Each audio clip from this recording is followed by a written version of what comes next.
Saudara, Iran dan Israel telah menyepakati gencatan senjata. Tak berikutnya, kedua pihak bisa menuju ke meja perundingan. Sejumlah pengamat menilai, untuk menuju ke meja perundingan, kedua belah pihak akan berupaya meningkatkan posisi tawar mereka. Lalu apa strategi atau posisi tawar kedua belah pihak? Dan meski fasilitas nuklirnya Iran telah dibom Amerika, namun Iran memiliki posisi tawar tinggi dengan penguasaan Selat Hormuz, saudara. Iran sempat mengancam menutup Selat Hormuz yang tentunya akan berpengaruh besar pada perekonomian global, khususnya di perdagangan minyak. Selat Hormuz memiliki peran vital. Lebih dari 3.000 kapal besar melewati jalur ini tiap bulan. 20% perdagangan minyak global juga melalui jalur ini. Dukungan dan kedekatan dengan Amerika membuat Israel mampu memberi tekanan kuat pada negara yang berkonflik dengannya. Dalam perang melawan Iran ini, saudara, Israel berhasil memengaruhi Amerika untuk membantu menyerang Iran. Pesawat bomber B-2 Amerika kemarin menjatuhkan bom berdaya ledak tinggi untuk menghancurkan 3 situs nuklir Iran di Fordo, Natanz, dan Isfahan. Lalu bagaimana nasib gencatan senjata Iran Israel kali ini? Bagaimana mereka berupaya meningkatkan posisi tawar di meja perundingan damai? Kita ulas usai tayangan berikut ini. Gencatan senjata Iran dan Israel yang diinisiasi Presiden Amerika Donald Trump telah berjalan sejak Selasa lalu. Namun banyak pihak masih meragukan kesepakatan gencatan senjata itu bisa bertahan untuk membawa perdamaian di Timur Tengah. Sebagian warga yang mengikuti unjuk rasa anti perang di Paris, Prancis menyebut kesepakatan gencatan senjata Iran dan Israel hanya strategi untuk mengulur waktu demi mengisi ulang persenjataan mereka. Ils ont parlé sur cessez-le-feu. Je vous explique qu'est-ce que ça veut dire quoi. Ça veut dire cessez-le-feu en train de recharger. On a lu l'histoire. On n'est pas con.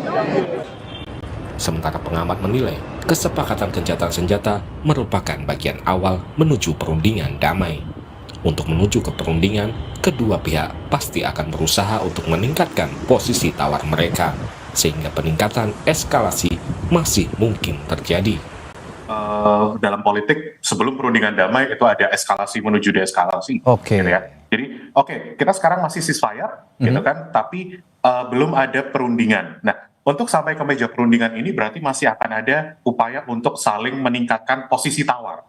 Nah, dalam rangka meningkatkan posisi tawar ini kemudian ya gimana caranya menunjukkan bahwa mereka ada di posisi yang lebih atas, mereka menunjukkan bahwa siapa yang lebih kuat dengan menunjukkan agresi. Isu nuklir Iran adalah alasan utama Israel dan Amerika menyerang Iran.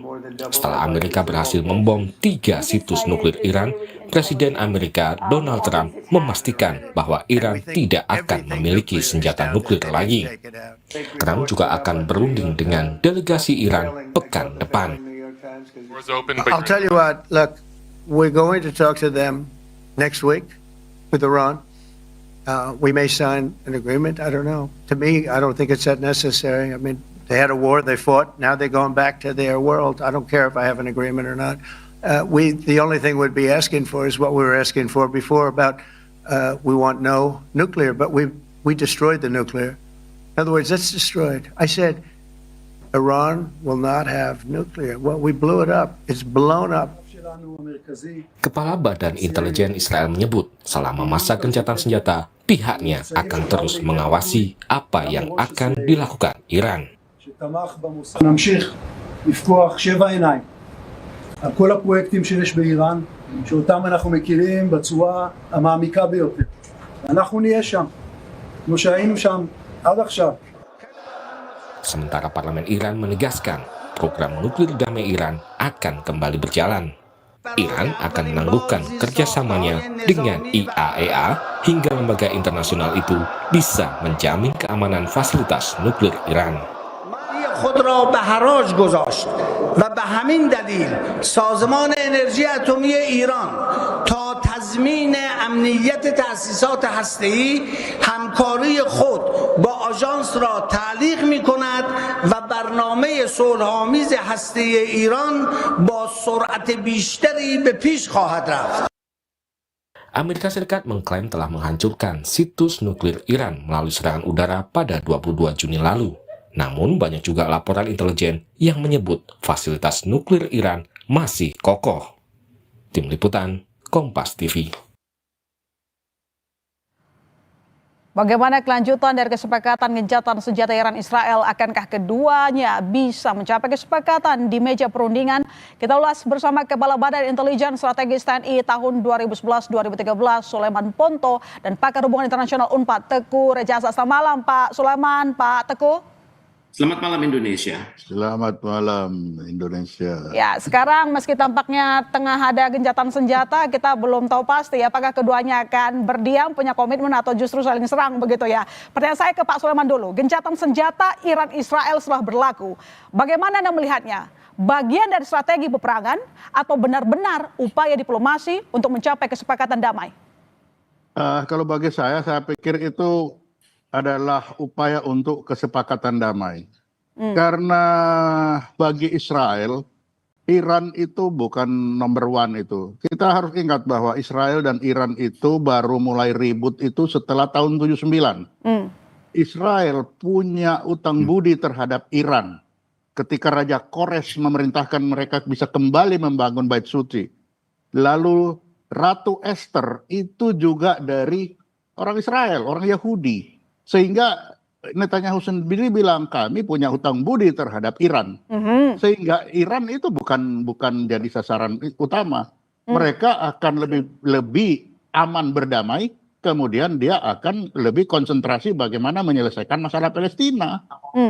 Itu yang akan mereka lakukan. Jadi kalau ini dia berdamai, ada tanda-tanda berdamai, saya kira dia akan berupaya untuk memenuhi apa saja yang harus dilakukan untuk perdamaian ini, begitu. Meski sebelumnya kita lihat ketika Presiden Amerika Serikat Donald Trump dengan PD-nya mengatakan sudah ada kesepakatan gencatan senjata, tapi faktanya yang terjadi Iran, Israel saling menyerang. Artinya Israel kan tidak begitu hormat begitu kepada Amerika yang sudah bantu. Itu kan sisa-sisa, buktinya sampai hari ini kan sudah tidak ada. Jadi waktu dia perintahkan ya masih perintah itu kan berjenjang sambung ke bawah. Perintah keluar ternyata di bawah belum sampai, dia masih menyerang. Oke. Nah tetapi sampai hari ini kan ternyata mereka patuh juga kan. Kalau Pak Teguh menurut Anda bagaimana dengan kesepakatan gencatan senjata yang sudah terjadi? Apakah ini bentuk dari keinginan perdamaian kedua negara atau justru keduanya sama-sama ingin mempersiapkan diri begitu, menyusun amunisi serangan berikutnya? Memang gencatan senjata ini bisa dimaknakan sebagai rehat sementara ya, karena sambil rehat ini masing-masing pihak akan mengevaluasi keberhasilan maupun kekurangan dari serangan mereka satu sama lain. Juga rehat ini memungkinkan mereka mempersiapkan lebih lanjut, misalnya menggalang solidaritas dari teman-teman di kawasan Timur Tengah, ataupun juga menggalang solidaritas dari pihak-pihak yang bersimpati pada mereka dari luar negeri. Tapi kalau saya perhatikan, Iran saat ini sudah siap untuk berunding karena dia merasa di atas angin, antara lain pemboman yang dilakukan atas 3 lokasi dia itu ternyata debrisnya minimal. Kedua, IAEA International Atomic Energy Agency tidak mengatakan bahwa fasilitas tersebut berbahaya sebelumnya.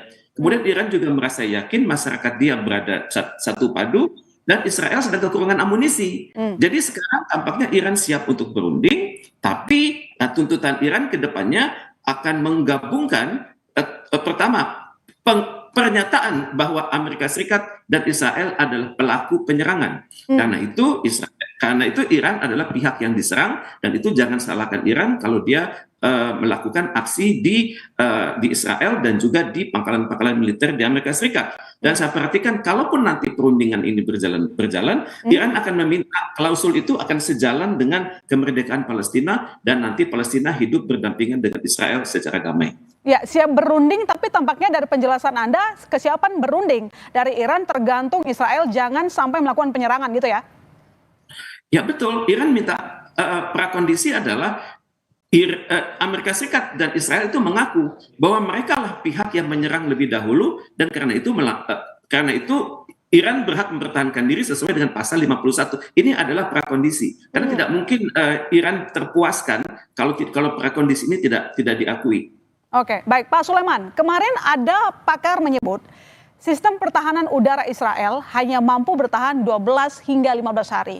Dan gencatan senjata diajukan Amerika Serikat di hari ke-12 perang. Apakah ada kemungkinan atau potensi bagi Israel untuk reload amunisi mereka? Ya bisa saja, semua istirahat itu bukan bisa dimanfaatkan oleh persiapan ke depan seperti dikatakan Pak Tengku Reza tadi. Semua itu bisa dimanfaatkan. Semua bisa dimanfaatkan, tetapi kalau kita komparasi kekuatan pertahanan kedua negara secara persenjataan, anggaran, siapa yang paling kuat bertahan? Kalau kita melihat itu kita akan tidak bertanya siapa paling kuat, tapi siapa yang paling lama bisa bertahan menyesuaikan dengan situasi. Menurut Anda siapa, Pak? Kalau kekuatan Israel, tetapi kalau bisa lama bertahan itu Iran. Kita lihat Iran itu sudah berapa lama di embargo, masih hidup saja itu. Itulah sebabnya Israel dia menggunakan kekuatan di awal-awal, serangan cepat tepat dan cepat selesai karena waktu dia pendek. Tapi kalau Iran dia tidak terbang ke sana kemari, tapi dia bisa bertahannya lama. Nah di sini ya tinggal dua-dua yang mana ini? Dia akan bertahan lama atau ini cepat-cepatan? Kan begitu. Oke, baik. Ini lawan berat lah begitu, Pak Teguh. Pak Teguh, Trump katanya akan bertemu Iran pekan depan.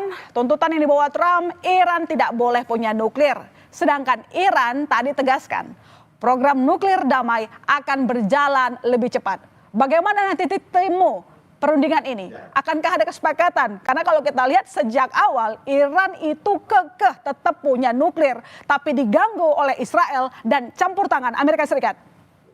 Baik, Iran saya pikir akan menolak berdialog dengan Amerika Serikat. Karena dalam bayangan Iran, dalam juga bayangan masyarakat di Iran, Amerika Serikat itu adalah setan besar. Setan besar itu Syaitanul Akbar yang kalau bernegosiasi itu pasti bohong. Kalau sudah kalau berkata bohong, kalau bernegosiasi akan ingkar, dan kalaupun nantinya terlibat dalam kerjasama itu akan menikung dalam lipatan. Ini adalah image yang sudah ada bukan hanya di kalangan pemerintah Iran, tapi juga di banyak masyarakat di Timur Tengah. Kemudian juga akan sulit berunding dengan Amerika Serikat karena dalam hal ini Amerika Serikat tidak adil. Kenapa yang dituduh itu Iran terus? Padahal Amerika Serikat dan Iran sama-sama mengakui non-proliferation nuclear non-proliferation treaty. Semestinya yang dihukum adalah Israel yang punya kemampuan nuklir lebih dahsyat dari Iran. Jadi kalau Amerika Serikat terus menekan Iran, itu artinya anarkisme dalam hubungan internasional. Tidak ada lagi multilateralisme dalam hubungan antar bangsa. Maka saya berpikir Iran akan menolak berunding dengan Amerika Serikat dan mengatakan saya akan bertindak seperti negara-negara lain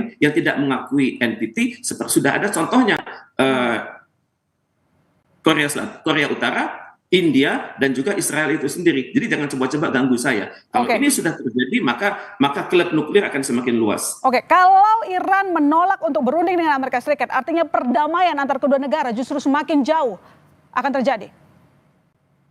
Tampaknya begitu. Dan untuk itu, bukankah pemimpin Iran sudah mengatakan dia siap berperang dengan Amerika Serikat dan juga siap berperang dengan Israel. Dan Iran sudah mendata pangkalan-pangkalan militer Amerika Serikat yang berserakan di Timur Tengah. Artinya ini main panjang kah, Pak? Seperti yang terjadi di Ukraina? Kalau saya perhatikan statement dari pemimpin Iran, tampaknya begitu. Karena mereka juga khawatir akan kemenangan Israel, bahwa Israel akan bergerak menuju Israel Raya yang wilayahnya melampaui Efrat, melampaui Tigris. Dan itu sangat luas, dan Iran tidak mau itu terjadi. Jadi sebelum itu terjadi, mumpung Iran sedang di atas angin, maka dengan koleksi peluru kendali yang dari hari ke hari makin tinggi kualitasnya, Iran siap berperang terus dengan Israel. Tentunya pada saat yang sama, Iran juga mengharapkan solidaritas dari negara-negara di Timur Tengah, karena mereka saat ini goyang. Tapi sebagian mereka mulai mengagumi kemampuan Iran untuk melakukan tekanan pada Israel. Artinya nanti teman sekutu dari Iran pun akan ikut campur tangan, atau bagaimana menurut Anda? Saat ini terdapat negara yang diam-diam mengagumi Iran. Mereka melihat bahwa sekarang Israel dan akan memberi dukungan begitu ya, yang tadinya wait and see malah akan mendukung begitu. Terdapat kecenderungan begitu, tapi ini kan tergantung pada kemampuan diplomasi rahasia Iran. Oke, baik. Pak Sulaiman, analisis intelijen Anda, Pak, soal nuklir Iran, benarkah sudah hancur seperti klaim Trump? Atau sebenarnya seperti yang diakukan oleh Iran, semua baik-baik saja? Saya pikir Iran itu kan juga bukan bodoh dia. Ya. Dia sudah belajar dari Irak bagaimana kalau satu itu dihancurin. Jadi kalau 3 saya pikir dia ada lebih dari 3. Itu satu. Yang kedua mungkin dia simpan itu tidak dalam 30 km, mungkin sampai 800 berapa 1000 meter di bawah tanah, itu kan jauh sekali. Dan dia punya kesempatan untuk berbuat itu. Jadi kalau dari sisi intelijen ya, kalau yang dia munculkan 3 itu, yang tersembunyi mungkin lebih banyak lagi dari itu. Karena dia bodoh, dia sudah tahu, dia diserang terus-menerus. Barang itu jadi sasaran, pasti dia sembunyikan. Yang menjadi center of gravity-nya dia. Pasti dia sembunyikan di tempat yang sangat rahasia, yang sulit diterjang oleh peluru sebesar apapun. Pasti dia sudah perhitungkan itu. Dan itu yang membuat mereka pede bahwa program nuklir akan tetap berjalan begitu ya? Atau sebenarnya kan yang kita lihat kedua negara ini saling perang narasi, sudah menghancurkan A, menghancurkan B, tapi keduanya juga menolak begitu loh Pak. Terjadi perang narasi juga kan, nggak cuma peperangan senjata di sana. Iya betul, jadi bisa saja dia kalau dia sudah bicara seperti itu bisa saja terjadi. Karena Iran sendiri kan sudah 60%. Ya. Sekali putaran lagi dia jadi itu. Sehingga pasti dia sudah akan menyembunyikan di tempat sangat tersembunyi yang sulit ditembus. Oke, baik Pak Teguh. Jika memang tidak ada kesepakatan, apa yang akan terjadi? Apakah bisa akan perang lagi? Atau malah meluas ke global? Dan apakah nantinya Iran berani menutup Selat Hormuz? Dan kalau dia lakukan, bukankah dia akan dimusuhi oleh banyak negara? Ini perang yang tidak ada rumusnya ini. Karena kita tidak mengetahui bagaimana cara berpikir pemimpin Iran. Kita tidak tahu. Tapi kemungkinan besar yang akan Iran lakukan adalah mungkin menutup Hormuz untuk sementara waktu, kemudian juga melakukan perundingan di belakang layar dengan negara-negara yang punya ketergantungan atas Selat Hormuz tersebut. Yang belum Iran lakukan adalah diplomasi publik. Jadi berhubungan dengan negara-negara di dunia untuk misalnya menentang sekiranya akan ada ekspor senjata lagi dari Amerika Serikat ke Israel. Dan tentunya tudingannya akan ditujukan kepada AIPAC, American Israel Public Affairs Committee. Jadi kalau sudah begini, kita hendaknya jangan hanya fokus pada Hormuz, tapi juga fokus pada kemampuan negara-negara dunia, misalnya menghasilkan sebuah resolusi yang sejuk di Dewan Keamanan PBB, tapi bisa menekan mereka untuk benar-benar. Pak, ngomong-ngomong soal PBB, Anda merasa apakah PBB bisa netral dalam kasus ini? Sangat sulit PBB netral karena Amerika Serikat merasa saya adalah negara yang terbesar mensubsidi PBB. Iuran Amerika Serikat adalah yang terbesar. Kemudian juga Amerika Serikat akan kompak dengan sekutunya di kelompok 5 itu. Kalau kita tidak percaya kepada PBB, artinya kan tadi Anda mengatakan ada 2 opsi. Salah satunya terkait dengan penutupan Selat Hormuz. Nah maksud saya Pak, tolong dijawab. Menurut Anda, beranikah Iran menutup Selat Hormuz? Kalau dia menutup, maka musuhnya banyak dari negara-negara lain loh Pak. Menutup untuk sementara waktu itu mungkin beberapa hari saja. Mungkin beberapa hari saja begitu. Tapi kalau misalnya soal perdamaian pihak ketiga seperti PBB itu mustahil terjadi, maksud Anda? Ya, diperlukan kerja keras dari Majelis Umum untuk meyakinkan seluruh dunia bahwa mereka harus bekerja keras untuk itu. Dan untuk itu kita memerlukan koordinasi antara Majelis Umum dengan Dewan Keamanan PBB. Di Dewan Keamanan PBB yang sangat memahami kasus ini adalah Rusia dan China. Dan di Majelis Umum yang bisa mengkondisikan negara-negara untuk kompak itu adalah Indonesia. Saya sangat berharap koalisi segitiga ini, Indonesia, China, dan Rusia. Karena di belakang mereka terdapat negara-negara yang tidak tahu harus berbuat apa, tidak ada inisiatif dan memerlukan kepemimpinan kolektif di PBB. Baik, terima kasih Pak Teguh, terima kasih Pak Soleman telah bergabung di Sapa Indonesia Malam. Kita berharap jangan sampai perang ini terlalu panjang karena yang rugi nggak cuma mereka, kita juga demikian. Selamat malam. Ya, betul.